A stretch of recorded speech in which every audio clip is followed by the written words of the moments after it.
विधानसभा चुनाव का शोर सुनाई देने लगा है और इस बार प्रदेश सरकार चुनावी साल में जनता पर सौगातों की बारिश कर रही है। कभी कैबिनेट बैठक में प्रस्तावों को मंजूरी देकर तो कभी दौरों और कार्यक्रम में करोड़ों की योजनाओं की सौगात देकर। लेकिन सरकार के इस कदम पर सियासत भी खूब हो रही है। बीजेपी इसे सियासी चश्मे से देख रही है। सवाल ये है कि क्या योजनाओं के जरिए प्रदेश सरकार वोट साधने की कवायद कर रही है। ये रिपोर्ट देखिए।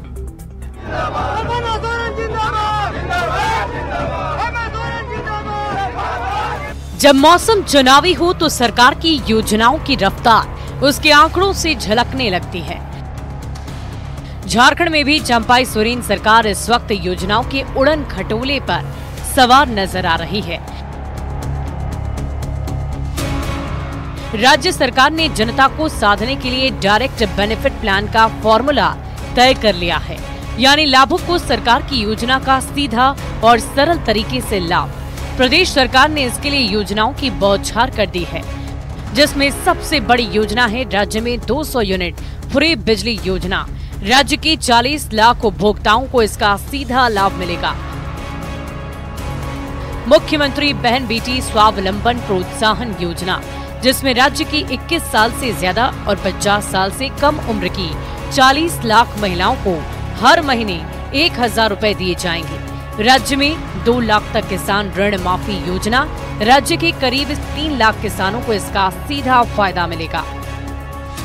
हरा राशन कार्ड धारियों को राशन का लाभ दिया जा रहा है। 20 लाख लोगों को अबू आवास योजना का लाभ देने का लक्ष्य रखा गया है। इसके अलावा 38 लाख परिवारों को अब स्वास्थ्य बीमा योजना के तहत 15 लाख तक का इलाज दिया जाएगा। योजनाओं की सौगात से प्रदेश सरकार और इंडिया अलायंस के सभी दल बेहद उत्साहित है, तो वहीं बीजेपी इसको लेकर सरकार पर हमलावर हो रही है। बीजेपी का कहना है कि आखिर योजनाओं की सौगात चुनावी साल में ही क्यों? ये एक सोच डायरेक्ट बेनिफिट का, साथ ही जो आयुष्मान योजना केंद्र की सरकार बहुत ढोल पीटती है, लेकिन उसमें कई खामियां हैं, लोग नहीं ले पाते हैं उसका लाभ। वो पूरी तरह से जो चाहिए, जो असाध्य बीमारियों के इलाज में, उसके तहत जो एक उपचार योजना आया है राज्य सरकार की। इनको 1500 दिन से ज्यादा समय लग गया इस विचार करने के लिए कि हमको किसानों के लिए उनको राहत देना है, हमको बिजली के बारे में विचार करना है। उनको भी पता है ये घोषणाएं 1-2 महीना चलेगी या चल भी सकती है, और फिर आचार संहिता का रोना रोकर कहेंगे कि हम तो चालू करना चाहते थे। इसलिए इसी प्रकार का लगातार भ्रम का वातावरण इन्होंने बनाया।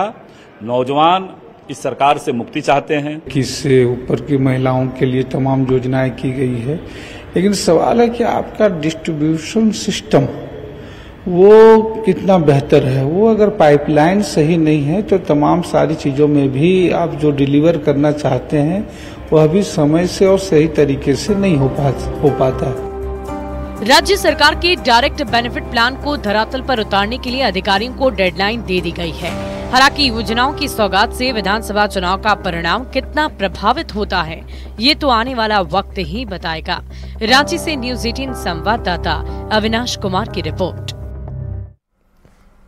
और भागलपुर के इशाक में प्राइवेट नशा मुक्ति केंद्र 3 कमरों में चल रहा है। मधेपुरा के अमरेश की मौत के बाद नशा मुक्ति केंद्र से सभी डॉक्टर और कर्मचारी फरार हो गए थे।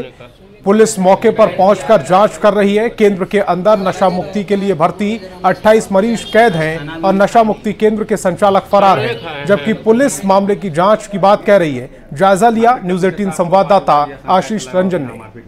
बिहार में नशाबंदी के बाद सरकार के द्वारा नशा मुक्ति केंद्र की स्थापना हर एक जिले में की गई। वहीं प्राइवेट में भी नशा मुक्ति केंद्र चल रहा है। इसाकचक थाना क्षेत्र के इसाकचक भोलानाथपुर के पास ये नशा मुक्ति केंद्र चल रहा है, और यहाँ आज एक अमरेश कुमार नामक व्यक्ति जो मधेपुरा का रहने वाला था, उसकी पत्नी श्रुति कुमारी ने यहाँ पर उन्हें भर्ती कराया था, लेकिन देर रात जो है यहाँ से उन्हें सदर अस्पताल ले जाया गया और वहाँ से फिर उनकी मौत हो गई। और मौत के बाद जो है सबको जवाहरलाल नेहरू चिकित्सा अस्पताल में जाके छोड़ दिया गया है।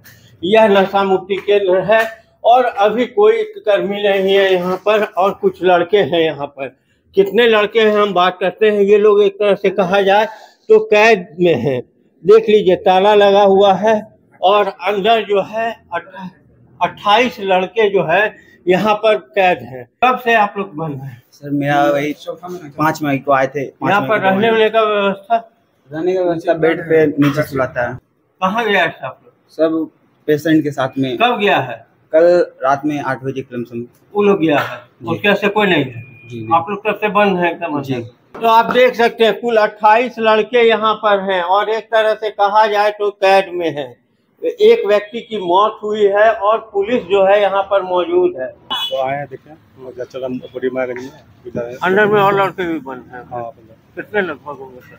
तो ताला खुला नहीं रजिस्टर का है ले जाने पूछताछ के लिए है। यहाँ पर जो सुविधा होनी चाहिए नशा मुक्ति केंद्र में कहीं से नजर नहीं आ रही है। 2 से 3 कमरे अंदर हैं और उसमें 28 लड़के नशा मुक्ति छुड़ाने के लिए जो नशा को छुड़ाने के लिए भर्ती हैं। अब देखने वाली बात है कि पुलिस क्या कार्रवाई करती है और जिला प्रशासन और स्वास्थ्य विभाग के द्वारा जो है इस तरह के नर्सिंग होम पर क्या कार्रवाई होती है। आशीष रंजन, न्यूज 18 भागलपुर। और इस वक्त की बड़ी खबर सामने आ गई है। बारिश को लेकर के अलर्ट जारी किया गया है। मौसम विभाग ने यह अलर्ट जारी किया है। 13 जिलों में भारी बारिश की चेतावनी है। 21 जिलों में भारी से मध्यम बारिश का अनुमान है। बारिश के साथ तेज हवा चलने का अनुमान है। 30 से 40 किलोमीटर प्रति घंटे की रफ्तार से हवा चलने की संभावना है। जमुई, लखीसराय, बांका में भारी बारिश को लेकर के ऑरेंज अलर्ट है। तो पटना, शेखपुरा, नालंदा, मुंगेर, गोपालगंज, सिवान, जहानाबाद, अरवल, बक्सर, भोजपुर में भी येलो अलर्ट जारी किया गया है।